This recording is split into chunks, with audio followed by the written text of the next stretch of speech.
Fala galera, bom dia, bom dia, bom dia. E aí, tudo bem com vocês? Espero que esteja todo mundo bem. Espero que todo mundo tenha aproveitado bastante o final de semana, beleza? Gente, vamos lá. A aula de hoje a gente vai falar sobre doutrinas e movimentos, né, sociais no século XIX. Mas Hugo, o que são doutrinas, né? Primeiro a gente vamos começar, né, justamente lá pelo iníciozinho da palavra, doutrinas, né? Qual o sentido disso?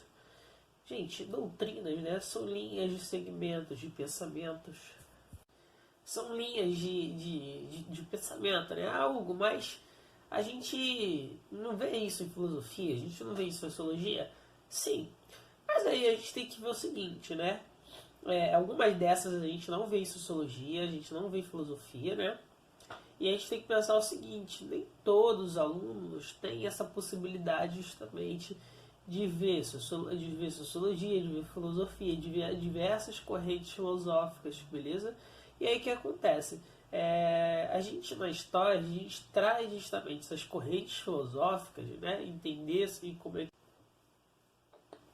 Aí a gente busca justamente entender essas correntes filosóficas, porque a gente vai ver que elas são extremamente importantes para as transformações humanas do século XIX, beleza? E aí, olha só, se a gente vê que há várias transformações durante o século XIX, a gente precisa entender por quê, né? Como, quais são os motivos, né? E aí os motivos são justamente essas doutrinas, beleza? Por isso que é tão importante a gente falar justamente dessas doutrinas e aí a gente ver como elas vão aflorar justamente nesse período. Mas primeiro, por que elas vão aflorar nesse período e não afloram em outro período? Né? Aí a gente vai ver as especificidades de cada uma dessas doutrinas. Beleza? Então a gente vai fazer o seguinte nessa aula. Nessa aula a gente vai falar basicamente sobre 4 doutrinas, beleza? Porque o livro aborda assim 8 doutrinas, né? Só que dessas 8 doutrinas a gente tem uma diversidade muito grande entre elas. E eu quero que a gente possa entender melhor cada uma delas, né? E aí a gente podendo entender cada uma delas fica muito mais fácil, né, da gente entender quais foram os motivos delas justamente se são importantes, como elas surgiram, porque elas são importantes principalmente na história, beleza? E assim por diante a gente vai entendendo, vai compreendendo, vendo suas transformações. A primeira delas que a gente vai falar é uma das que a gente já mais viu várias vezes, né? Justamente essa doutrina, ela é extremamente importante para os nossos tempos atuais, ela ainda continua sendo muito discutida, né? Ela ainda continua sendo muito discutida, gente. Então, a gente vai falar sobre o liberalismo. O liberalismo, a gente tem 2 pontos muito tranquilos para poder trabalhar, beleza? A gente vai falar sobre o liberalismo, né, surgindo como ideologia política e o liberalismo surgindo como corrente econômica, beleza? Outra coisa, o liberalismo, né, ele vai surgir lá no século 17, então ele vai surgir lá em 1600, beleza? Por que 1600? Né? Visto a necessidade justamente de transformação de uma ideologia absolutista política que ocorria na época. A política que ocorria na época era de monarquias absolutistas e da economia, que era justamente mercantilista. Então os ingleses, vendo justamente todos esses fatores, né, toda essa intervenção do Estado, o Estado batendo tanto na política, na vida privada das pessoas, quanto na vida econômica das pessoas também, né, influenciou para que ocorresse justamente uma ideologia que fosse contra as ideologias já anteriores, beleza? E aí o que vai acabar ocorrendo? Né? Você vai ter pessoas que vão começar a pensar contra justamente as correntes que já existiam naquele período, né? E aí por isso que o próprio nome fala sobre liberalismo, porque antes você vivia num estado onde você estava trancado dentro daquelas correntes do Estado, né, da monarquia, e aí agora você vai ter um Estado mais liberal, onde as pessoas vão ter seus direitos individuais mais respeitados, aonde as suas vontades e seus desejos também vão ser respeitados, aonde o seu direito à propriedade vai passar a existir. Beleza?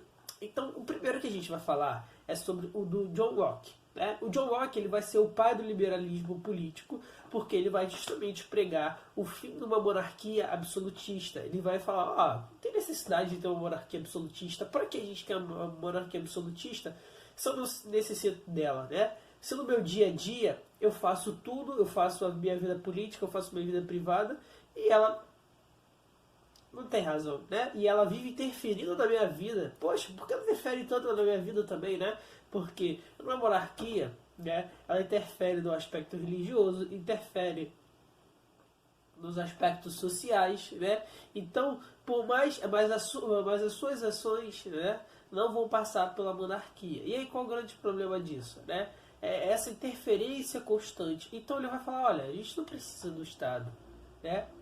E ainda mais, ele vai crescendo com as ideias, né? Nesse mesmo período a gente vai ver que vai crescendo as ideias protestantes, as ideias de diversidade religiosa, né? E a gente sabe que a monarquia é diretamente ligada aos aspectos da religião, beleza? E aí o que vai acabar acontecendo? Que essas ideologias liberais vai acabar caindo justamente na Revolução Gloriosa, né? Vai acabar se desenvolvendo dentro da Revolução Gloriosa, né? E aí o que você vai ter? Uma separação do Estado entre as questões individuais e as questões de governo, né? E aí o que você vai passar a ter? Você vai ter mais liberdade política. Como assim liberdade política? Direito ao voto universal, direito justamente à propriedade, direito de relações individuais, beleza? Direito à sua própria vida. Agora ninguém tem mais direito sobre a sua vida, você tem que ter direito sobre a sua própria vida, né? Então o liberalismo político é isso, beleza? A capacidade que a gente tem para se governar. O segundo é o liberalismo econômico, né? Que é o liberalismo econômico, a gente dá o nome hoje em dia de capitalismo, né? Que é justamente o Estado não intervir, acabar com o mercantilismo, né? Que era a intervenção do Estado em relação à economia. Agora a gente vai ser livre. Por quê? A ideia é você ter o livre comércio, e isso vai ser o livre comércio, livre concorrência, a lei de oferta e procura, né? Então, por isso que, se eu quero muito uma coisa, razoavelmente o preço dela deve subir, né? O Estado não deve intervir nisso, porque é uma regulamentação do próprio mercado. Quem vai encabeçar essa ideologia vai ser um economista chamado Adam Smith, né? Ele vai ser fantástico para esse período, vai ser o pai do capitalismo, né? Ele que vai criar as primeiras razões relacionadas às ideias do capital, a construção do dinheiro, como se desenvolve. Olha, a gente está falando de 1600, né? A gente está falando de mais de 400 anos atrás, e ele já estava pensando já em livre comércio, já estava pensando já em livre concorrência, não intervenção do Estado, né? Algumas discussões que a gente tem até hoje. Então, para a gente ver o quanto essas doutrinas, né, são tão importantes para a gente até hoje, e o quanto a gente ainda passa nelas discutindo, né? E aí o capitalismo, né, tanto as ideias também liberais do John Locke, a gente já viu bastante, já discorreu bastante. Show? Outra coisa que a gente vai falar também sobre correntes, né? A gente vai falar sobre nacionalismo, né? O nacionalismo vai ser uma das correntes também que vai surgir na Europa e vai ser transformador, beleza? Esse nacionalismo, galera, ele vai surgir principalmente, né, no século XIX, 1800, né?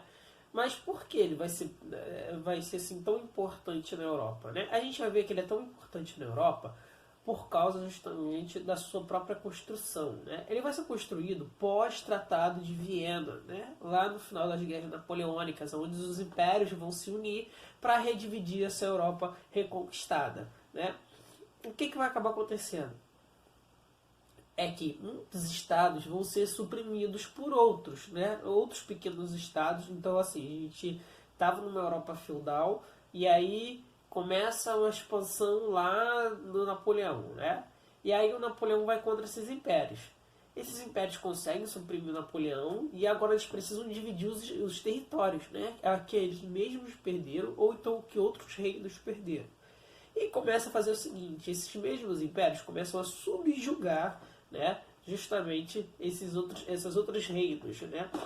Só que aí o que vai começar a acontecer? Essas mesmas pessoas não queriam ser subjugadas ou invadidas por outras, né? Elas queriam a sua própria liberdade, ou ou ter o seu próprio senhor feudal. Então o que acabava acontecendo era o seguinte: elas passaram a lutar, porque o austríaco é muito diferente do alemão. O alemão é diferente do austríaco, por mais que os dois falem a mesma língua, né? Os dois têm características culturais diferentes. Então o alemão ele não queria ser subordinado ao austríaco, beleza? Porque o Império Austro-Húngaro crescia e dominava aquela região pós principalmente o fim do período napoleônico. E aí o que acabava acontecendo? Né? Eles começaram a lutar, eles começaram a se identificar como grupos sociais, né? Uma etnia, e aí essa força, né, em conjunto foi fundamental para a unificação desses países. E isso só veio pela essa ideologia iluminista. Então eles criavam essa identidade, criavam suas identidades a partir de aspectos de linguagens, aspectos de etnia, né? Etnia o que?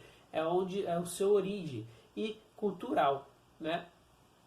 E aí se desenvolviam nacionalismos, ideias nacionalistas sobre justamente quem eles eram, né? Por que eles estavam ali, qual a razão de você ser dominado por outros povos, se você pode ser livre, basta você se unir. Essa ideia do nacionalismo é justamente as ideias da Primavera dos Povos de 1848. Né? E a gente vai ver que as ideias do nacionalismo vão ser fundamentais para a união desses estados. Então vamos lá. A gente sabe que esse nacionalismo tem um papel fundamental justamente na unificação de países no século XIX, beleza? Assim como a Alemanha e a Itália. E não só a Alemanha e a Itália, né? Mas diversos outros países que vão surgir posteriormente e até aqui na América Latina, beleza? Por quê? Sem essas ideias, né? Sem essas ideologias do nacionalismo, né? A gente teria vários estados fragmentados, né? Sem outras ideias, a gente não poderia nem ter a existência do próprio Estado. E aí, quando a gente fala justamente dessas doutrinas do liberalismo e do nacionalismo, a gente tem muito dessas características justamente aqui nas Américas, né? Como nos Estados Unidos, processo de independência dos Estados Unidos, do Haiti, de países da América Espanhola, beleza? Que vão ser pautados nas ideias liberais e republicanas, que vão se unir, que vão se identificar através do nacionalismo. Então, assim, muitas coisas, o quanto a gente está vendo que elas são importantes para o nosso dia a dia e para o nosso cotidiano, fundamentais justamente como ideologias, beleza? Uma das outras que a gente vai falar é sobre o romantismo, né? O romantismo ele vai surgir como uma doutrina também, não vai ser uma doutrina tão forte, é uma ideologia, né? O romantismo vai vir junto com uma ideia, né, ligada ao nacionalismo, mas vai ser uma ideia muito mais literária, tanto que vocês estudam romantismo em literatura, né? Então vai ser mais o romantismo é como se fosse uma construção escrita do nacionalismo, né? Ela precisa de uma vertente mais romântica, aquela coisa assim que te embriaga, né? Esse vai ser o romantismo. E é por que ele vai estar ligado ao nacionalismo, Hugo? Por quê? A gente vai ver que para falar desse nacionalismo você vai precisar justamente de uma literatura, né? De um escrito. E isso precisa ser assim muito belo, precisa ser muito fundamentado, né? E aí o romantismo entra no nacionalismo desse modo, né? Então o romantismo ele vai trazer uma briga entre o racional e o irracional. Você deve acreditar às vezes no irracional porque você está trabalhando com a emoção. Então o racional em si não faz sentido. Você tem que trabalhar com o irracional, com as emoções. Tem que venerar o que tem em volta, a natureza. Então o melhor exemplo disso é que aqui no próprio Brasil você vai ter esse movimento nacionalista muito forte, porque a gente está tendo o processo de independência do Brasil.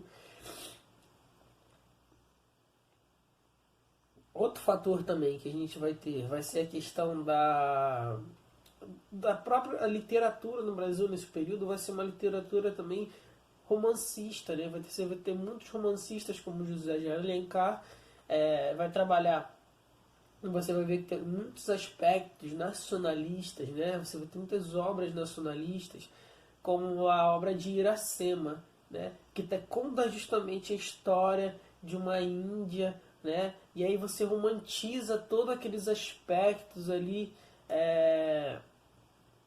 do Brasil naquele período. Você cria uma imagem que o índio é um símbolo nacional do Brasil, né? Porque é o mais puro do Brasil. Então, olha só, tá vendo como que todo isso também acaba entrando em conjunto, né? E aí essas ideias do romancismo nacionalista entram muito nas revoluções que a gente vai ver de 1830, né? Lá da Segunda República Francesa, né? Do Segundo Império Napoleônico, com o sobrinho de Napoleão. E por quê? Eles criam toda uma ideia romântica, né? Que a França vai ser grande, vai ser importante por causa justamente do retorno de um Napoleão. Outro que a gente vai falar, galera, e aí a gente vai matar logo dois numa cajadada só, vai ser sobre o positivismo, né? O positivismo vai ser uma das correntes, assim, que ela é engraçada, porque é uma das correntes que todo mundo pega, né? Mas ninguém fala. Todo mundo gosta. Todo mundo gosta dessa corrente. Todo mundo vai lá, abraça um pouquinho essa corrente, mas meio que deixa ela de lado, sabe? É uma pessoa assim, meio maltratada, né, tadinha. Ela tá lá, ela insiste, ela briga, ela tá o dia todo. Às vezes a gente concorda com ela, mas a gente discorda dela, né? E aí esse discordar dela a gente deixa ela meio de lado. O positivismo vai ser uma filosofia, né? Uma corrente filosófica, uma doutrina fundamentada pelo Augusto Comte, que vai ser o pai da sociologia, né? Ele vai ver que qual é a grande questão? Ele está inserido ali na segunda revolução industrial, ele está vendo já os problemas sociais, né? Ele está trabalhando justamente com a sociologia, e ele vai ver que é o seguinte, que o único meio de transformação do homem nesse período, né, é o progresso. Justamente o progresso vai levar o homem ao novo patamar, né? Essa tecnologia, essa revolução industrial vai possibilitar levar o homem a um patamar, uma transformação. Então ele vai falar que todos aqueles problemas sociais que ele está vendo ali na Revolução Industrial, violência, morte, pobreza, desemprego, né? Ele vai ver que tudo isso vai poder ser solucionado. O único modo de dar solução a isso vai ser pelo progresso científico, né?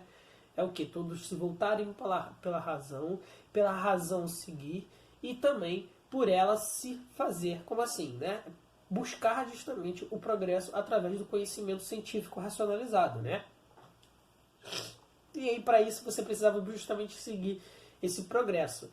Esse progresso também é estabelecido pela ordem, né? Porque não tem como você estabelecer um conjunto científico sem ordem, né? E ele falava que esse ordenamento também era fundamental para quê? Para a gente construir um progresso organizado, um progresso justamente pautado na tecnologia, né? Então a tecnologia, a industrialização que vai ser fundamental. Então olha só, olha o conjunto que ele está vivendo ali. Segundo a Revolução Industrial, grande crescimento tecnológico, né? Ele vai ver que a tecnologia que vai salvar a sociedade dos seus problemas, que vai salvar o homem, né? E aí vai fazer com que as pessoas também pensem nisso, né?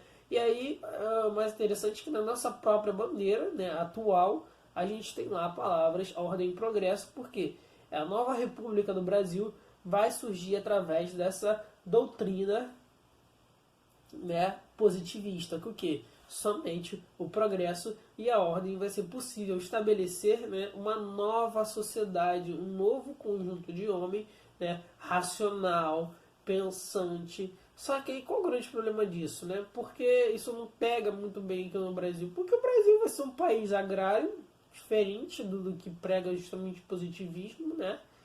Por muitos anos o Brasil não vai ter muitas indústrias, né? Você não vai ter grandes indústrias, você não vai ter grandes ferrovias. O Brasil ainda vai ser muito parecido com o país colonial durante anos, né? E se você pensar que até hoje você no Brasil tem pessoas que têm problema de fome, que não. Hoje a gente está aí nessa questão de videoaula. Tem gente que não tem internet banda larga, né? E aí isso gera um grande problema. Por último, a gente vai falar justamente sobre o evolucionismo, que vai ser uma das características também importantes desse século XIX. Então vai ser um século marcado por muitas ideologias, né? E esse evolucionismo vai ser muito pautado das ideias em cima do Charles Darwin, né? Que vai ter aqui a necessidade, eles vão começar a olhar que é o seguinte, existe uma, uma progressão, uma evolução biológica da raça humana, né? Porque as ideias do Charles Darwin é justamente a evolução das espécies, né? As espécies evoluem. Somos uma evolução direta de uma dos nossos antepassados. E qual é a grande questão disso?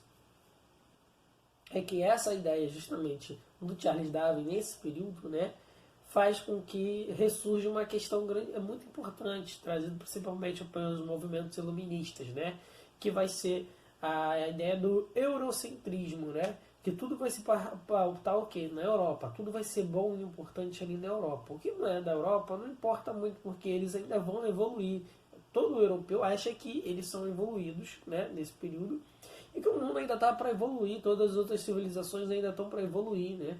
Então, eles se achavam o grande, o maior do mundo, todos os europeus, né? E aí o que foi facilitador da criação dos grandes impérios, né? De dominação, principalmente no continente africano, no continente americano, né?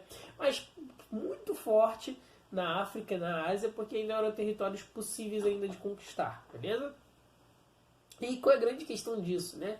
É que as pessoas naquele momento ali achavam que ainda tinham raças inferiores, né? Aí que você tem a ideia também de criação de raças, né?